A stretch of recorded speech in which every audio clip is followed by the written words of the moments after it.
I remember back in 2009 at the Frankfurt Motor Show when BMW unveiled the Vision Efficient Dynamics concept, and I remember thinking, wouldn't it be great if they built that? It will never happen, but wouldn't it be great? What followed was 4 years of technical workshops and more concepts, and then finally the confirmation that they will build that car as the i8. And today, about 5 years after that very first concept, we finally get to drive it for the first time. But before we get in it, you really just have to take in this design because it looks absolutely incredible. Considering how radical that first concept was, it's really surprising how much BMW has actually managed to keep. And there's a few really nice details on here. So there's a really nice kind of cutout in the bonnet, which is finished in contrasting colour on this car. And then one of my favourite features is at the back, you've got these really elegant flying C-pillars, leaving a nice little gap here. But probably the most radical thing about this car has to be these doors, and I think even in Los Angeles these will get a lot of attention.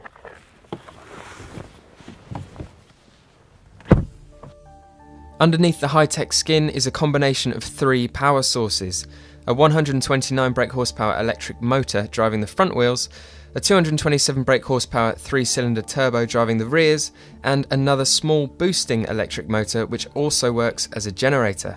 Despite all that tech and the huge battery pack, which allows for 22 miles of electric range, the i8 manages to weigh 70 kilos less than an R8. That's mostly down to its high-tech carbon fibre body and aluminium chassis, and as a result it can hit 62 miles an hour in just 4.4 seconds. We've got all this amazing technology underneath you. You've got the engine and you've got the 2 electric motors, so how does that actually feel out on the road? Well, when you start it, it will be in comfort mode, which tends to give priority to the electric motor. So a lot of the time you'll be running on electric power, which is what we're doing now. You'll get about 22 miles of range. We've got 9 miles left at the moment. And because of the instant step off, because of the electric motor, it feels kind of like Golf GTI fast. So it's fast enough. And you can easily travel around on electric power for the whole time, but if you kind of put your foot down going uphill, you can hear the engine kick in there. And what's amazing about that 3-cylinder is that it just sounds absolutely fantastic. It sounds more like a kind of 911 style throaty 6-cylinder. It's really, really impressive. But if you want the i8 to really come alive, what you need to do is just flick it into sport mode like that. And that keeps the turbocharged 3-cylinder running and the electric motors. It gives you basically everything this car's got.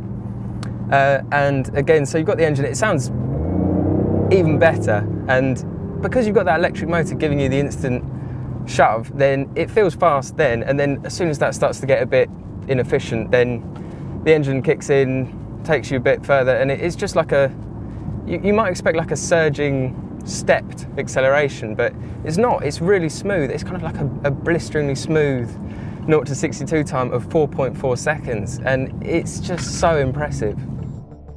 And despite all that impressive performance, this sports car, which can accelerate as quickly as a Porsche 911, is capable of 135 mpg and emits just 49 grams per kilometre of CO2.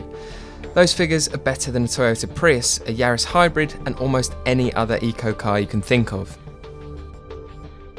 So what you notice about driving the i8 is that it's a lot more than just an eco car. It's actually really nice to drive, and what you notice more than anything else is kind of that it feels really light on its feet. All that carbon fibre really seems to have done the trick.